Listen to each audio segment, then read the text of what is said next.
هل أتاك حديث الغاشية وجوه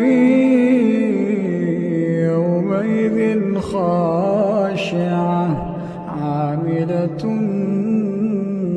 ناصبة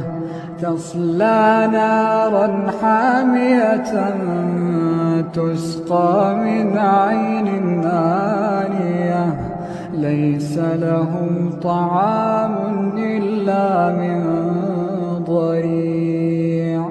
لا يسمن